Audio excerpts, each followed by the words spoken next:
नमस्कार।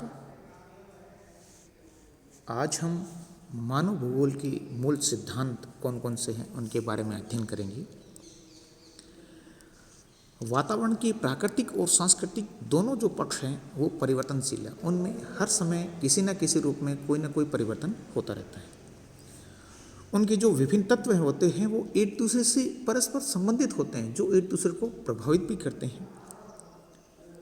उनका अध्ययन करते समय हम तीन मुख्य सिद्धांतों को याद रखना महत्वपूर्ण होता है। पहला जो सिद्धांत होता है वो होता है क्रियाशीलता या परिवर्तन का सिद्धांत। दूसरा जो सिद्धांत होता है पार्थिव एकता का सिद्धांत। तीसरा सिद्धांत जो होता है वातावरण के साथ समायोजन का सिद्धांत। अब मैं सबसे पहले क्रियाशीलता या परिवर्तनशील का जो सिद्धांत है उसके बारे में अध्ययन करता हूँ। या भौतिक और सांस्कृतिक वातावरण के सभी तत्व किसी न किसी रूप से मुख्य रूप से ये परिवर्तनशील होते हैं। उनमें लगातार अनवरत किसी न किसी रूप में परिवर्तन होता रहता है। ये प्रत्येक क्षण हर वस्तु हर एक किसी न किसी रूप प्रकार से उसमें परिवर्तन होता है। उसका आकार हो सकता है, उसकी मात्रा हो सकती है, उसका रूप हो सकता है, उसका गुण हो सकता है। ये कहीं ना कहीं किसी रूप में बदलते रहते हैं जो हमें शायद दिखाई नहीं देते हैं। संसार भर में कोई भी ऐसी वस्तु नहीं है जो सदैव स्थायी रहती हो। वो किसी न किसी रूप में अपना परिवर्तन सदैव जारी रखती है और बनाए रखती हैं। जैसे मैं कुछ उदाहरण आपके सामने पेश करना चाहूँगा। पृथ्वी खुद भी हर समय भ्रमण करती रहती है, तेज गति से आकाश में सूर्य की परिक्रमा करती रहती है। हर एक क्षण जो होता है उसमें वायुमंडल में गर्मी या ठंडक की जो मात्रा होती है वो बदलती रहती है। दिन और रात का जो दृश्य होता है वो लगातार जारी रहता है। वायुमंडल में जो पवन होती है हर समय बदलती हुई चलती रहती है या लहर के रूप में चलती रहती है। हवा को जैसे हम देखते हैं ये कई बार इतनी धीमी हो जाती है कि हम उसका अनुभव भी नहीं कर सकते और कभी कभी वह बवंडर और तूफान के रूप में तूफान का रूप है वो धारण कर लेती है, जिसको साधारणतः हम बहुत अच्छी तरह से अनुभव करते हैं। इसी तरह मैं और एग्जांपल दूं तो खेत में उगी हुई जो फसल है और जो भूमि पर उगी हुई वनस्पति है, हम उसको नाप सकते हैं कि वह एक माह में या एक सप्ताह में कितने सेंटीमीटर बढ़ी है, परंतु उगने और बढ़ने का यह काम प्रत्येक सेकंड होता है। भले ही यह सेकंड में जो बढ़ी हुई लंबाई होती है उसको नापने में हम असमर्थ जरूर होते हैं, लेकिन वो अपने निरंतर हर एक पल में हर एक सेकंड में अपनी वृद्धि करती रहती है। इसी तरह जीव जंतु हैं, मानव है, बालपन से जवानी की ओर, जवानी से बुढ़ापे की ओर लगातार अनवरत गति से परिवर्तन होते रहते हैं। यद्यपि हम इनकी एक दिन की बढ़ोतरी या कमी का अनुभव मुख्य रूप से इसमें नहीं कर पाते हैं।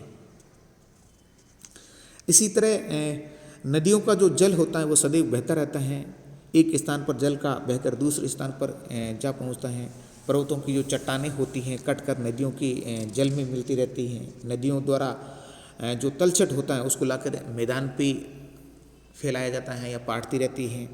इसी प्रकार इससे जो पर्वत होते हैं वो कट जाते हैं या आप घिस जाते हैं या छोटे होते जाते हैं, रूप में परिवर्तन होते जाते हैं। और मैदानों में जो झीलों के गड्ढे होते हैं वो सपाट होते जाते हैं।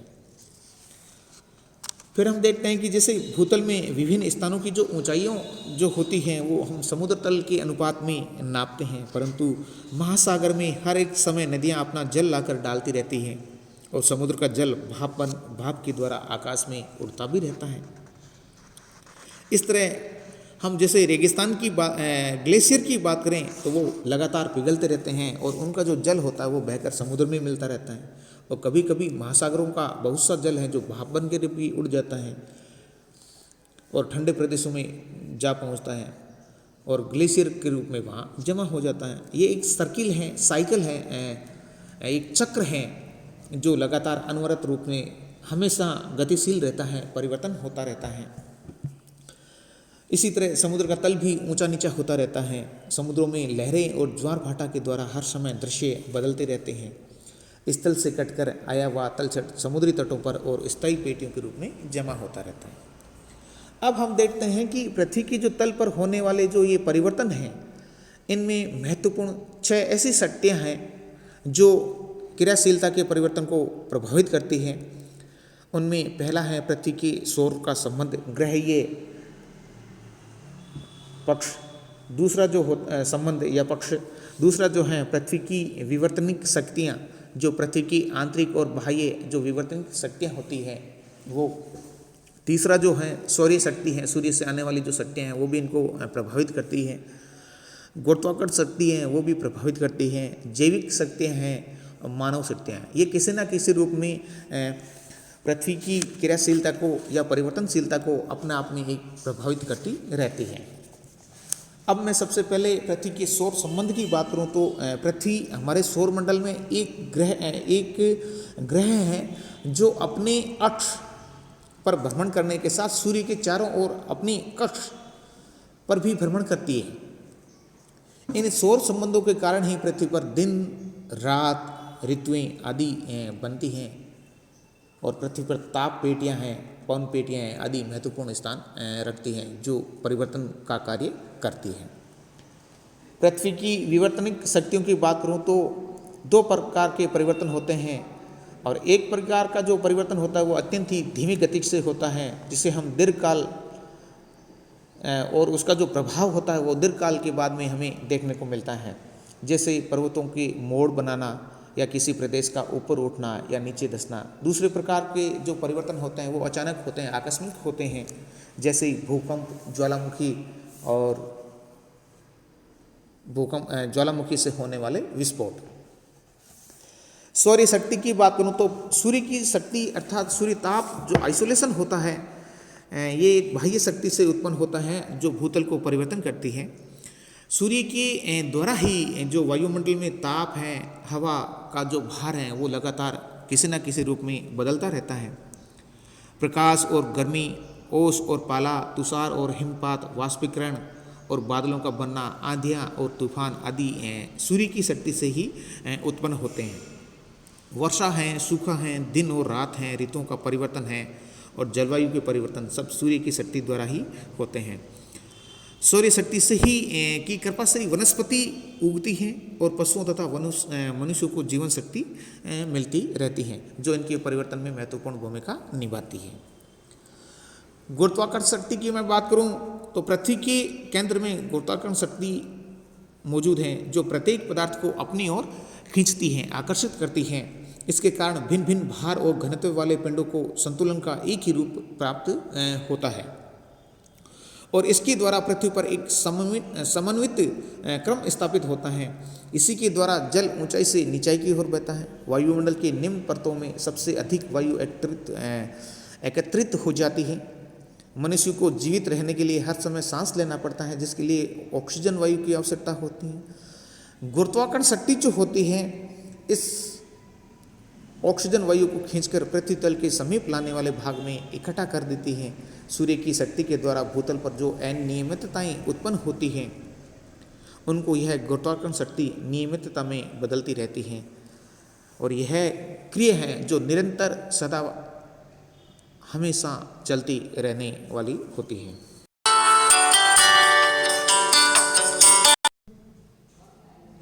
अब मैं बात करता हूँ जैविक शक्तियाँ।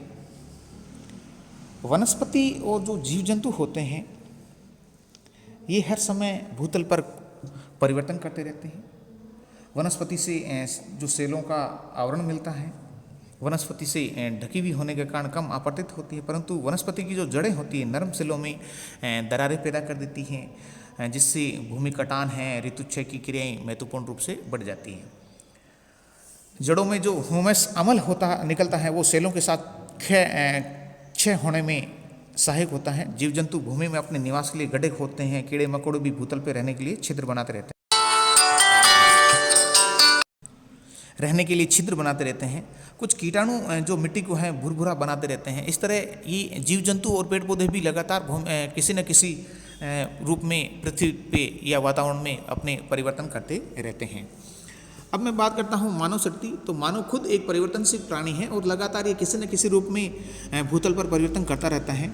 कहीं पर वह वन को काट कर खेत बना लेता है, कहीं नहरें, सड़कें, सुरंगें, भवन आदि इस तरह से बना देता है। किसी प्रदेश के बाहर से ये पौधे लाकर उगाता रहता है। कहीं खाने के खनिज पदार्थ, खानों में जो खनिज पदार्थ होते हैं उनको निकालता रहता है। समुद्रों में मछलियों की संख्या को कम करता रहता है। अपनी बस्तियां बनाकर अनेक प्रकार के सांस्कृतिक जो भूदृश्य होते हैं उनमें जो बनाकर भूतल पर परिवर्तन करता रहता है।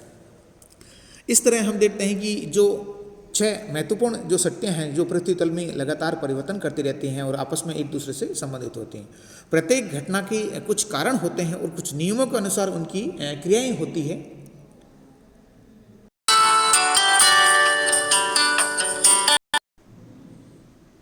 इस प्रकार हम देखते हैं कि भौतिक दृश्य के उत्पन्न हो रहे, बड़े होने और मर जाने अर्थात नष्ट हो जाने का जो क्रम होता है वो लगातार किसी न किसी रूप में बदलता रहता है। उदाहरण के लिए मैं बताऊं, पर्वतों की तुलना जीवित अंगधारियों के समान है। वे आपस में एक दूसरे से बड़ी या छोटी आयु के होते हैं और आकृतियों में भी जवान या बूढ़े देखे जाते हैं। नौजवान पर्वतों में ऊंची ऊंची चोटियां, तेज ढाल, जलप्रपात, गहरी घाटियां पाई जाती हैं, परंतु पुराने पर्वतों की श्रेणियां प्राय सपाट और नीची हो जाती हैं और उनकी घाटियां मुख्य रूप से चौड़ी हो जाती हैं।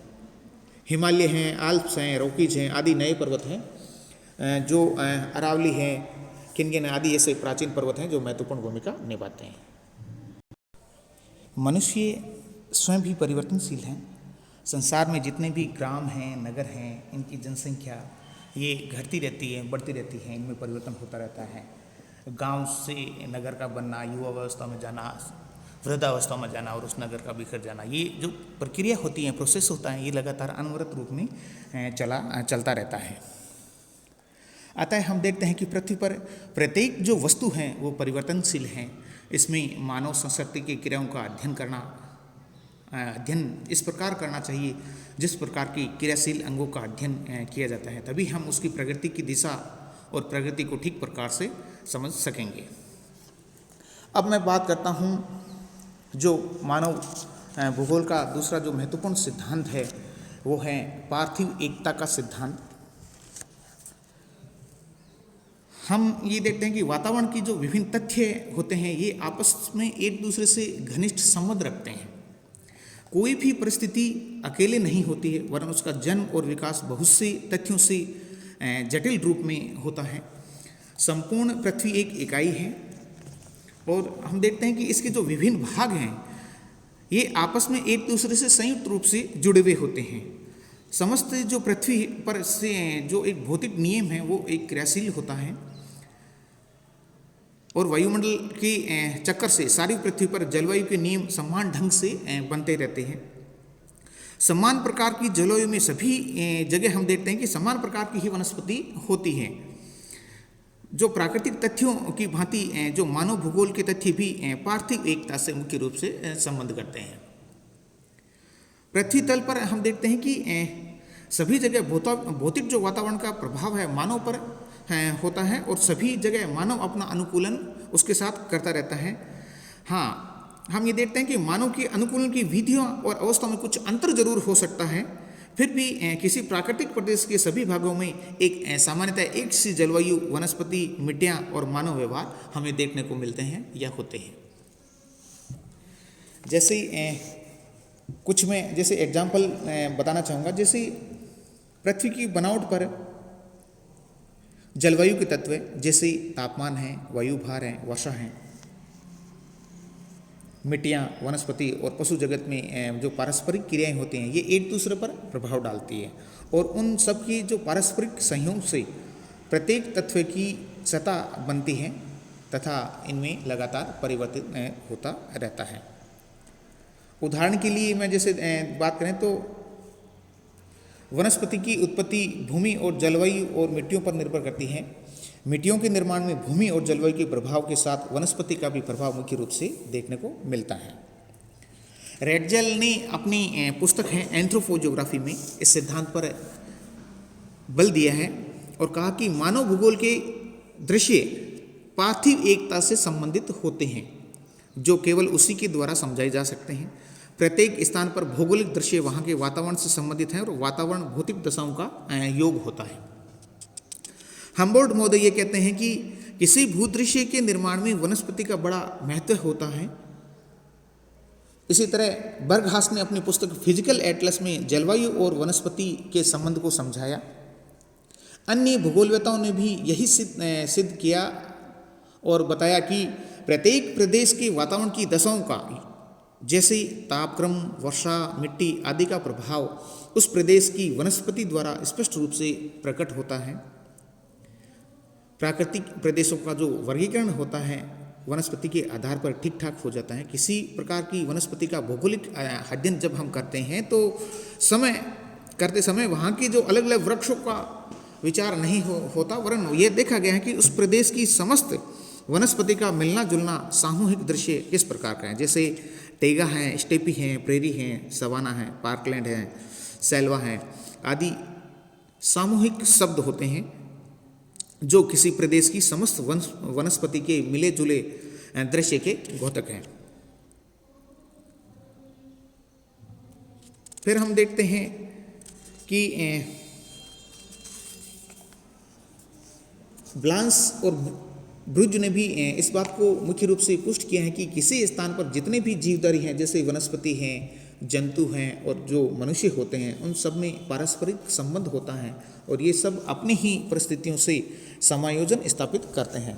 वनस्पति की अपेक्षा पशुओं को प्रकृति से श्रेष्ठ बनाया है, क्योंकि पौधे अचल हैं और पशु चाहे जहाँ जा सकते हैं। मनुष्य उनमें सबसे श्रेष्ठतम है, क्योंकि वह केवल चल फिर ही नहीं सकता, वरन अब उसके पास बुद्धि की विशेष वह वातावरण से समन्वय स्थापित कर लेता है और फिर भी वातावरण में समस्त जो प्राकृतिक तत्व और जीव जंतु शामिल होते हैं और इन सब का एक दूसरे पर जो प्रभाव पड़ता है। अतः वातावरण का अध्ययन करते समय इन सब का मिला जुला अध्ययन हमें देखने को मिलता है और हम इनका अध्ययन मिला जुले रूप में ही अध्ययन करते हैं।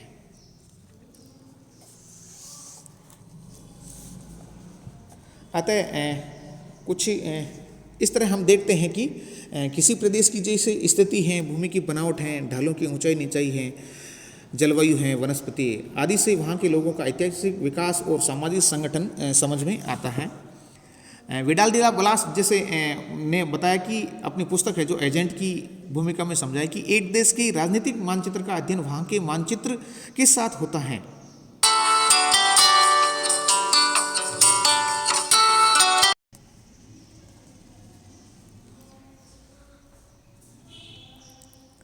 इसी तरह मानचित्र एक दूसरे को स्पष्ट करते हैं और इनकी पूरक मानचित्र रेखा चित्र होते हैं जो उस प्रदेश की भूविज्ञान, जलवायु संबंधी सांख्यिकी से संबंधित होते हैं। अतः छोटे से छोटा भौगोलिक अध्ययन जिसका उद्देश्य संपूर्णता का विचार करना है, केवल अलग अलग तथ्यों के विचार तक ही सीमित नहीं रहता। उदाहरण के लिए कोई गाँव है या नगर है एक स्वतंत्र इकाई नहीं है, वरन उसका आधार वह मिट्टियाँ हैं जिसको उसको भोजन प्राप्त होता है, वह जलवायु है जिसमें वह रहता है और वह वातावरण है जिस पर वह जीवित रहता है।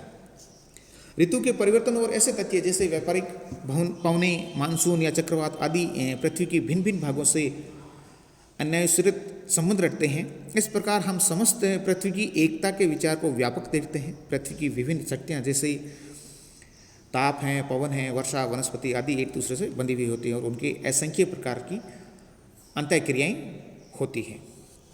अब मैं बात करता हूँ वातावरण समायोजन की। विभिन्न प्रदेशों के द्वारा वातावरण निर्धारित की गई सीमाओं के अंदर ही वहाँ के निवासी मानव वर्ग अपनी आवश्यकताएं, क्षमताओं और छांट के अनुसार वातावरण के साथ समायोजन करते उन प्रदेशों का क्षेत्र संगठन करते हैं। मानव की भौगोलिक वातावरण की दो अंग हैं, प्राकृतिक और सांस्कृतिक। इन दोनों के द्वारा ही वातावरण का प्रभाव मनुष्य के जीवन और क्रियाओं पर मुख्य रूप से पड़ता है या होता है और मनुष्य भी इन दोनों प्रकार के वातावरण में कुछ परिवर्तन करता है ताकि वह अपनी सत्ता बनाए रखे और उन्नति मुख्य रूप से कर सके। प्राकृतिक वातावरण में प्रादेशिक स्थिति, भूमि की बनावट, जलवायु, मिट्टी, खनिज पदार्थ, जल राशियाँ, वनस्पति, जीव जंतु आदि होते हैं और ये प्राकृतिक तत्व मनुष्य के रहन सहन, उसकी क्रियाओं पर छांट की सीमाएं निर्धारित करते हैं और सीमाओं के अंदर मनुष्य अपने शारीरिक और आर्थिक क्रियाकलापों का समन्वय स्थापित करते हैं।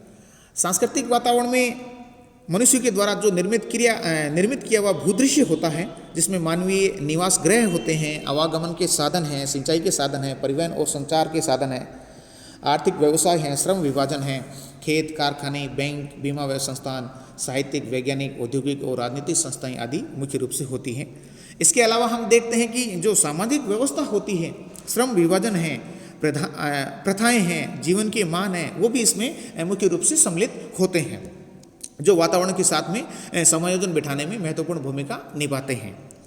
प्राकृतिक और सांस्कृतिक वातावरण की भिन्न भिन्न तत्व मनुष्य के भोजन हैं, वस्त्र हैं, निवास हैं, व्यवसाय है और सामाजिक संस्कृति पर मुख्य रूप से प्रभाव डालते हैं। मनुष्य उनके प्रभावों के अनुसार ही अपने रहन सहन का अनुकूलन करता है और इसके अलावा वातावरण में भी कुछ परिवर्तन करता है। इन क्रियाओं का वातावरण समायोजन कहते हैं और वातावरण में परिवर्तन को मनुष्य अपनी आवश्यकताओं, शक्तियों और रुचियों के अनुसार ही करता रहता है। इस तरह से ये तीन महत्वपूर्ण सिद्धांत थे जो हमने आज अध्ययन किए। पहला सिद्धांत ये था कि क्रियाशीलता या परिवर्तन का सिद्धांत, दूसरा सिद्धांत ये था कि पार्थिव एकता का सिद्धांत और तीसरा था वातावरण समायोजन के सिद्धांत। ये तीन महत्वपूर्ण ऐसे सिद्धांत हैं जो मानव भूगोल में निरंतर अपने साथ एक दूसरे से जुड़े हुए रहते हैं। इनके द्वारा ही मानव भूगोल का अध्ययन महत्वपूर्ण रूप से शामिल होता है और ये एक दूसरे पे मुख्य रूप से प्रभाव डालते हैं। धन्यवाद।